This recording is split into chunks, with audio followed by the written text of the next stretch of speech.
Assalamualaikum warahmatullahi wabarakatuh. Waalaikumsalam warahmatullahi wabarakatuh. Selamat pagi semuanya. Selamat pagi, Bu. Ibu. Oke, sehat-sehat semua ya? Sehat, Bu. Alhamdulillah. Oke, pada hari ini ya kita akan meneruskan perkuliahan kita di minggu ke-13. Seperti biasa, saya akan share screen rencana pembelajaran semester ya. Nah, di sini ya, sudah terlihat ya? Oke, sudah. Nah, kemarin kita sudah membahas di pertemuan pertama dan kedua kita membahas mengenai perbedaan pertumbuhan dan pembangunan ekonomi. Kemudian kita juga sudah membahas mengenai teori pertumbuhan dan pembangunan ekonomi. Kemudian indikator pembangunan dan strategi pertumbuhan dan pembangunan ekonomi. Kemudian sumber dana pembangunan dan perencanaan pembangunan. Kemudian unsur pokok dalam kebijakan pembangunan termasuk di dalamnya pendapatan nasional dan pertumbuhan ekonomi.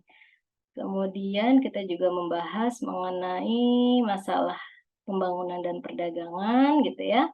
Kemudian ada pembangunan berkelanjutan, pembangunan daerah dan pembangunan industri. Nah, kita sudah masuk ke pertemuan ke-13 gitu ya. Artinya kita sudah membahas mengenai di pertemuan sebelumnya kita sudah membahas mengenai masalah distribusi pendapatan, masalah kemiskinan, masalah pembangunan manusia gitu ya, dan terakhir teori perdagangan internasional. Nah, untuk pertemuan hari ini kita akan membahas mengenai kurs ya atau nilai tukar. Oke, nah nantinya diharapkan mahasiswa dapat mendemonstrasikan gitu ya atau menjelaskan kembali apa itu nilai tukar, kemudian saat kapan rupiah itu melemah dan bagaimana cara kita untuk tetap menjaga rupiah kuat gitu ya, menguat. Oke. Nah, sebelum kita masuk ke perkuliahan, saya akan setelkan terlebih dahulu videonya gitu ya. Video yang nantinya akan ada mini test setelah video tersebut gitu ya. Oke, sebentar saya share screen videonya.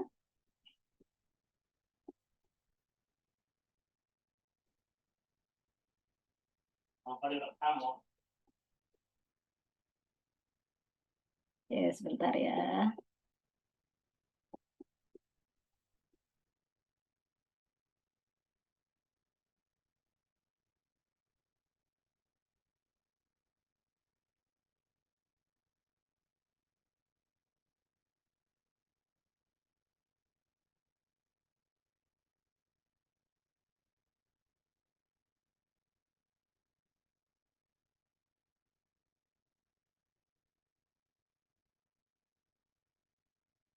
Oke,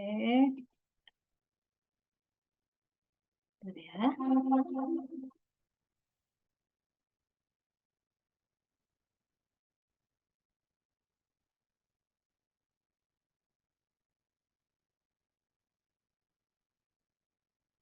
Mengapa nilai tukar rupiah bisa... Oke, sudah terlihat ya? Sudah terlihat dan terdengar ya? Udah, Bu. Oke ya, oke. Kita mulai videonya. Silahkan kalian perhatikan ya videonya, nanti akan ada mini quiz setelah video ini. menguat atau melemah terhadap mata uang negara lain? Nilai tukar sebuah mata uang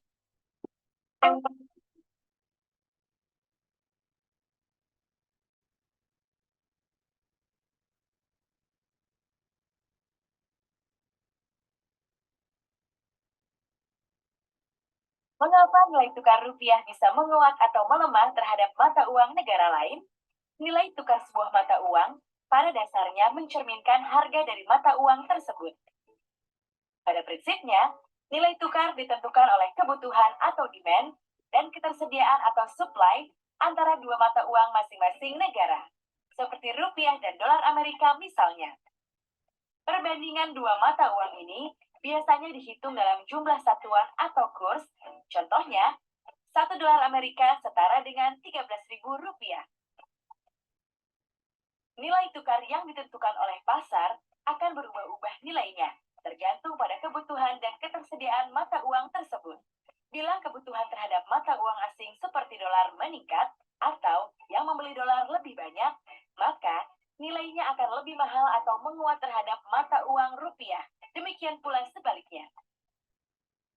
Apa yang menyebabkan permintaan mata uang meningkat? Ada banyak sebab. Yang mendasar adalah permintaan mata uang untuk transaksi pembelian barang atau jasa dari luar negeri atau impor dan pembayaran utang luar negeri. Apabila suatu negara lebih banyak mengimpor barang atau jasa daripada memproduksi sendiri, maka negara tersebut akan membutuhkan mata uang asing seperti dolar Amerika lebih banyak untuk membayar kebutuhan itu. Demikian pula bila suatu negara banyak memiliki utang luar negeri, akan diperlukan lebih banyak uang asing untuk membayar utang luar negeri tersebut. Permintaan dolar yang lebih tinggi dapat menyebabkan harga dolar meningkat atau mata uang rupiah secara relatif akan melemah. Selain itu, penguatan atau pelemahan mata uang juga dapat dipengaruhi oleh faktor global, seperti penguatan ekonomi di Amerika Serikat dan pelemahan ekonomi Tiongkok. Hal ini membuat Bank Sentral Amerika Serikat berencana menaikkan suku bunga. Akibatnya, uang dolar Amerika Serikat yang tersebar di berbagai negara tertarik untuk kembali ke Amerika Serikat. Dolar Amerika Serikat pun menguat terhadap hampir seluruh mata uang dunia, termasuk terhadap rupiah. Demikian pula saat Tiongkok melambatkan laju ekonominya. Akibatnya, permintaan Tiongkok akan produk-produk negara berkembang menurun, sehingga ekspor atau pasukan valuta asing bagi negara berkembang, termasuk Indonesia, berkurang. Lalu, bagaimana agar mata uang kita bisa stabil atau menguat? Tentunya, dengan menyeimbangkan permintaan dan ketersediaan falas di dalam negeri. Untuk itulah, kita harus lebih banyak melakukan ekspor, baik barang maupun jasa, serta mengelola permintaan falas. Untuk itu, kita harus meningkatkan daya saing ekonomi, industri nasional, dan kemampuan produksi dalam negeri kita. Tugas siapakah itu? Tugas kita semua. Pemerintah melalui kebijakan di sektor real menambah pasokan falas melalui peningkatan ekspor, daya saing industri nasional, penguatan pendapatan pariwisata, pengiriman tenaga kerja Indonesia yang berkualitas, membangun infrastruktur, dan menghilangkan hambatan yang mengganggu iklim investasi agar sektor usaha semakin produktif. Dan untuk mengurangi tingginya permintaan falas, perlu upaya mengurangi ketergantungan impor dan meningkatkan penggunaan produk dalam negeri. Sementara itu, Bank Indonesia berupaya pula menjaga pasokan dan mengendalikan permintaan falas agar seimbang, yaitu BI melakukan intervensi di pasar falas maupun pasar surat berharga negara. Namun, itu harus dilakukan secara bijaksana. BI juga mengatur permintaan falas di masyarakat. Misalnya, penduduk yang ingin membeli dolar dalam jumlah tertentu harus menunjukkan tujuan pembelian. Di sisi lain, dunia usaha dituntut untuk semakin kreatif meningkatkan daya saing, mencari pengganti bahan baku impor yang bisa diproduksi di dalam negeri, serta berhati-hati bila melakukan pinjaman luar negeri. Hal ini akan mengurangi permintaan falas di dalam negeri. Anak muda Indonesia bisa menciptakan beragam produk kreatif, inovatif, yang mampu menembus pasar global. Dan tentu, setiap dari kita juga punya peran penting. Misalnya, mulai mengurangi ketergantungan pada barang impor, makanan, minuman, dan menggunakan rupiah dalam transaksi dalam negeri. Dengan usaha dan kerjasama ini, negara kita akan memiliki daya saing yang lebih kuat, tahan goncangan, dan memiliki mata uang stabil.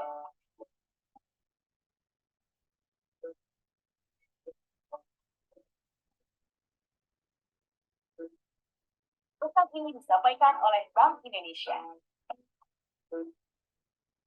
Oke, ya saya stop share dulu.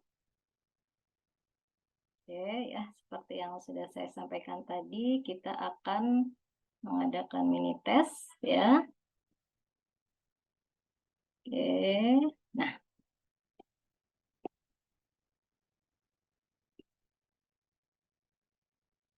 Bentar ya.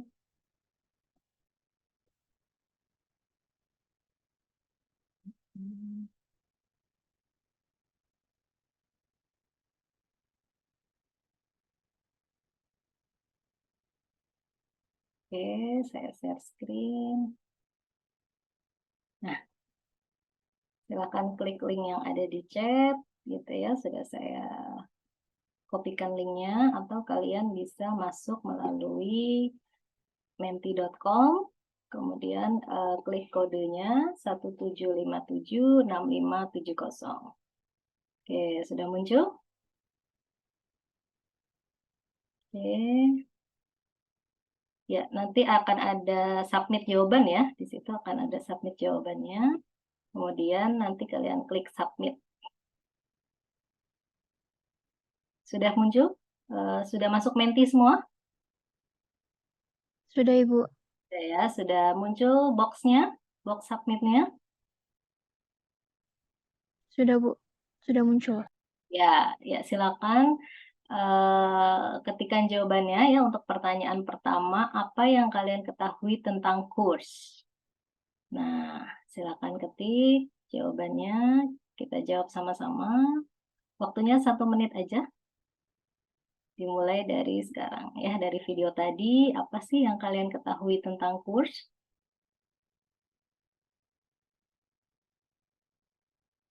Oke, sudah ada yang menjawab. Perbandingan harga nilai mata uang suatu negara yang diukur dengan mata uang negara lain. Oke.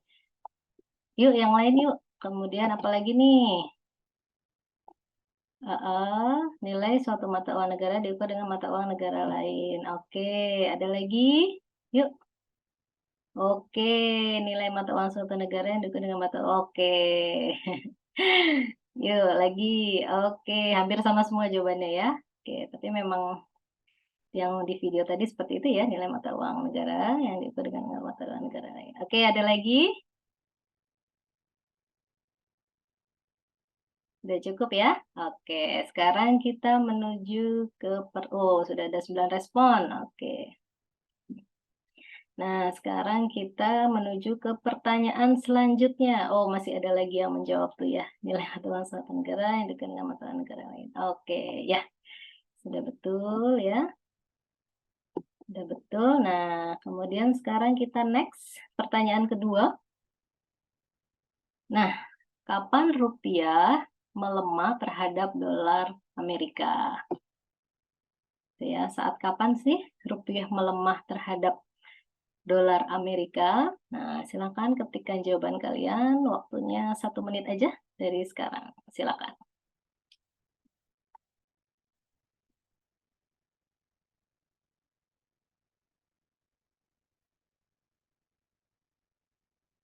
Ya, silakan.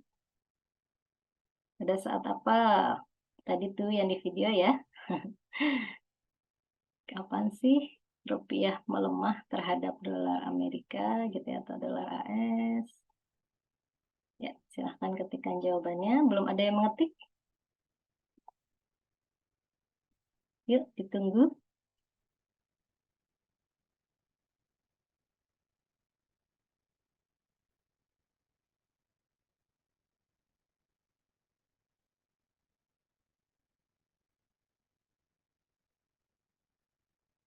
Sudah? Masih respon? Waiting for response. Kapan ya? Oke, saat permintaan falas. Oh, belum selesai ngetiknya ya. Nggak apa, ditunggu. Oke, ketika ekspor turun. Oke, ya, terus lagi yang lain. Oke, utang meningkat. Oke, permintaan falas meningkat, ekspor turun, utang meningkat. Oke, good. Lagi, apa lagi ya? Ada lagi? Oke, sekarang ini sudah bagus nih jawabannya ya. Sudah betul semua. Oke. Tingginya impor. Wah, ya. Oke. Ya, bagus ya. Sekarang kita menuju ke pertanyaan ketiga ya. Pertanyaan ketiga. Nah, sebutkan faktor yang menyebabkan rupiah menguat berdasarkan video tadi. Apa ya yang dapat menyebabkan rupiah menguat? Ya, silakan ketik jawabannya. Waktunya 1 menit juga, silakan.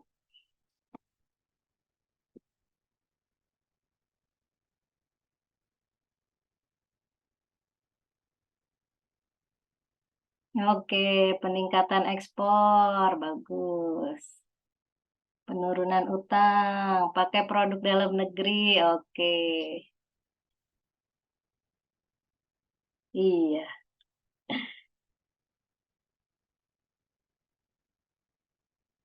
ada lagi?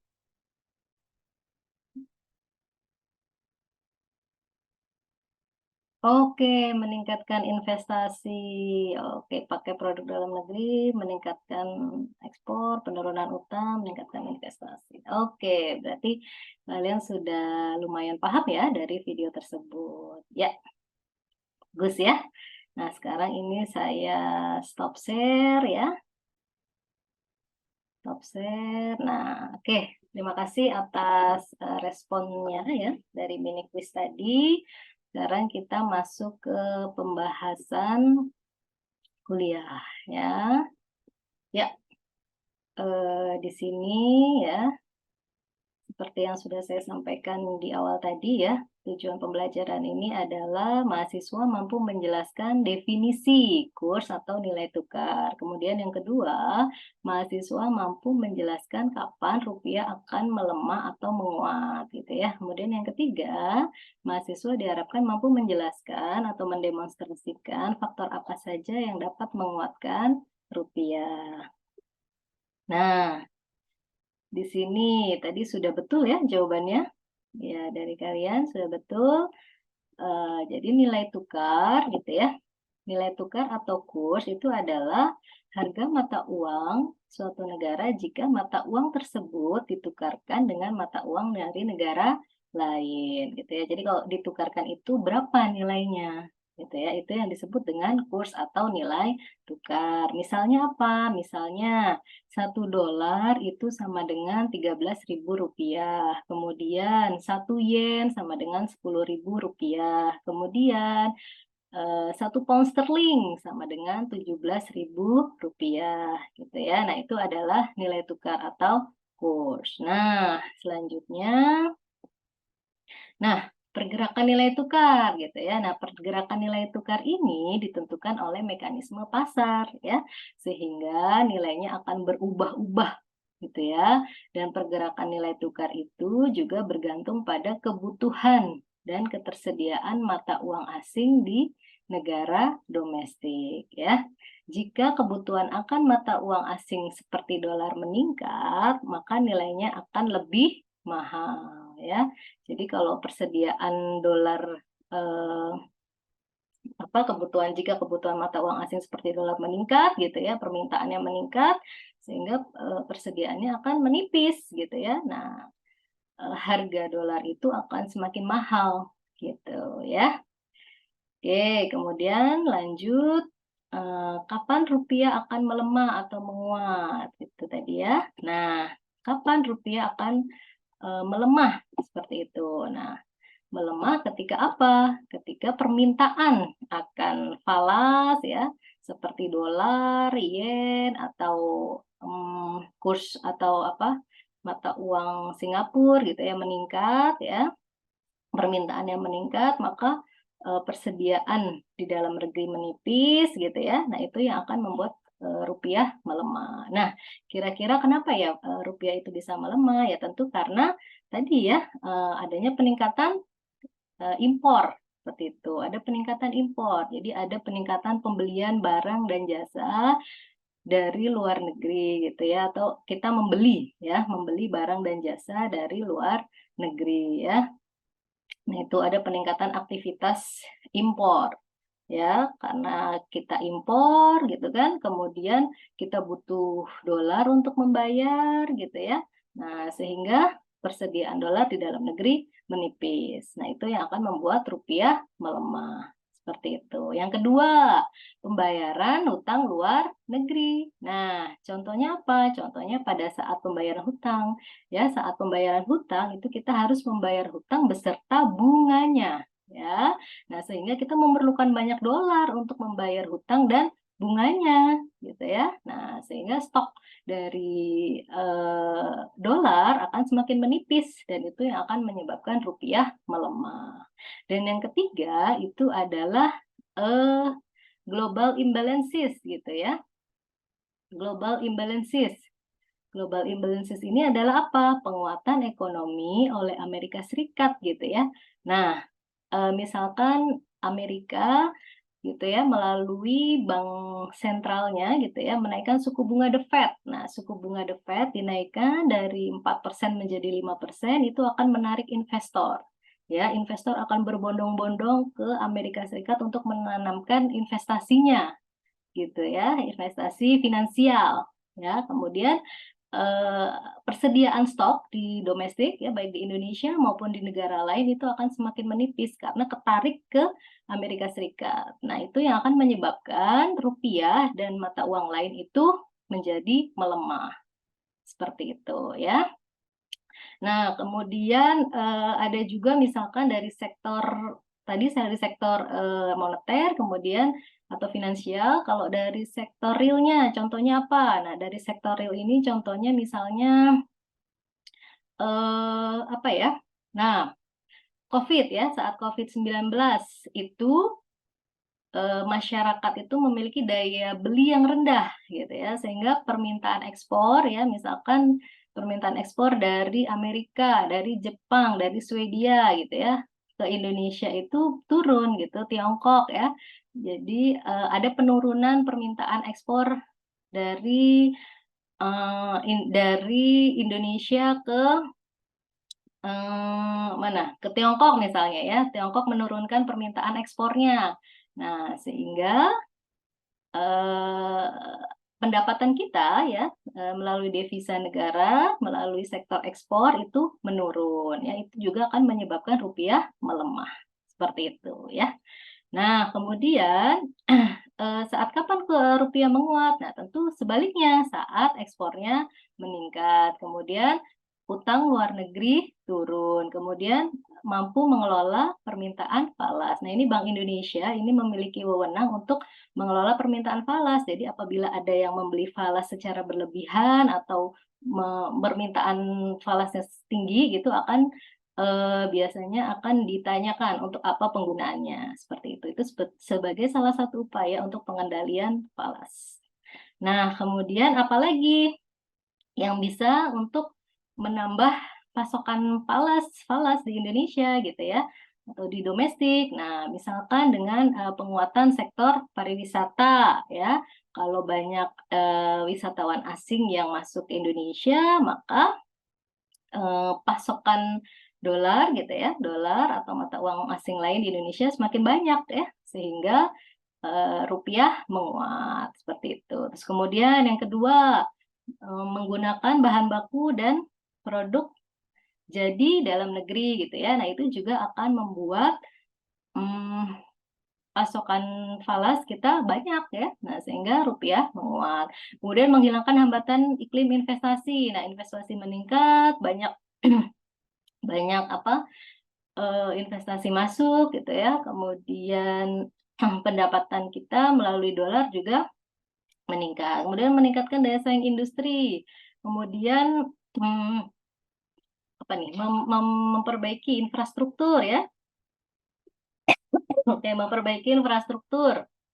Nah, itu juga akan meningkatkan daya saing industri. Terus kemudian pengiriman tenaga kerja berkualitas. Nah, nanti dari tenaga kerja itu akan menghasilkan devisa negara yang nantinya akan menambah pasokan falas di dalam negeri.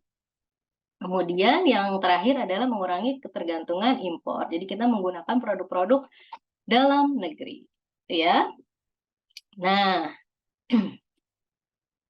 oke, sekarang kesimpulan. Apa sih yang bisa kita ambil dari kesimpulan atau dari yang hari ini kita pelajari? Siapa yang akan menjawab? Yuk, dari Mbak siapa? Mbak Mutia mungkin? Coba yuk, Mbak. Conclusion-nya. Iya, Bu. Ya, silakan Mbak Mutia. Kalau dari saya itu,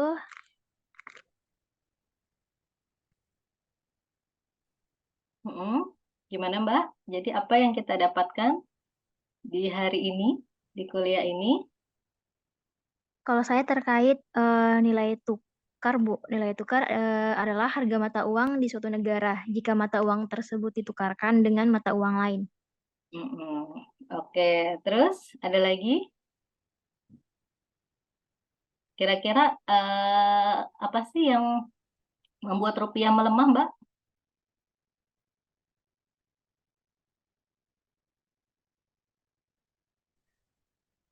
Itu kalau rupiah melemah itu ketika ekspor turun, utang meningkat dengan global imbalances.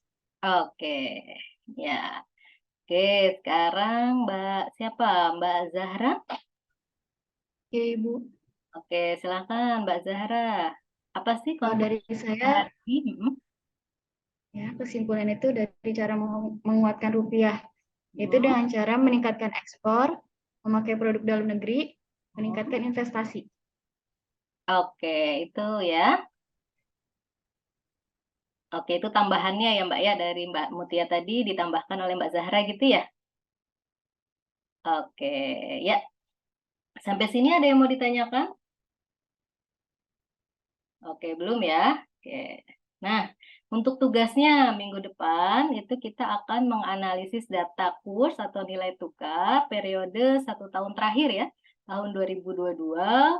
Kemudian kalian buat grafiknya, terus kalian cari tahu penyebab pergerakan kurs itu ya dalam laporan perekonomian Bank Indonesia. Jadi kalian buat grafik, terus ketika dia turun, kenapa ya? Nah itu alasannya bisa kalian refer ke laporan perekonomian Bank Indonesia tahun 2022. Nah ini saya akan tunjukkan ya, bagaimana kalian mencari datanya. Oke. Nah ini kalian ketik di sini Bank Indonesia. Oke. Nah, kalian klik Bank Indonesia ya. Kemudian kalian bisa buka statistik, kemudian statistik ekonomi dan keuangan Indonesia. Oke. Lalu kalian bisa cari di eksternal ya. Sektor eksternal, kemudian kalian cari di ini ya. Nah, ini ya nilai tukar dolar Amerika Serikat terhadap beberapa mata uang lainnya. Ya, nanti kalian pilih yang dolar gitu ya. Nanti kalian download ini Excel-nya, kalian pilih dolar, terus kemudian kalian bentuk grafiknya gitu ya. Nanti kalian analisa ketika dia turun, ketika dia naik itu terjadi apa gitu ya. Itu ada di laporan perekonomian Indonesia tahun 2022. Gitu ya. Oke. Itu ya untuk tugasnya. Oke, sampai sini ada yang mau ditanyakan lagi? Atau cukup? Belum ada, Ibu. Cukup ya. Saya rasa cukup, Ibu. Iya, Bu. Oke, terima kasih ya atas atensinya pada hari ini. Kita akan bertemu di minggu depan ya. Kalian juga membaca materi untuk minggu depan, yakni pembangunan ya, ekonomi pembangunan berkelanjutan, ekonomi pembangunan daerah gitu ya, pembangunan daerah dan pembangunan industri gitu ya. Itu aja dari saya. Saya akhiri sampai di sini. Wassalamualaikum warahmatullahi wabarakatuh. Waalaikumsalam warahmatullahi Waalaikumsalam wabarakatuh. warahmatullahi wabarakatuh. Terima kasih, Bu. Terima kasih semuanya. Terima kasih, Bu.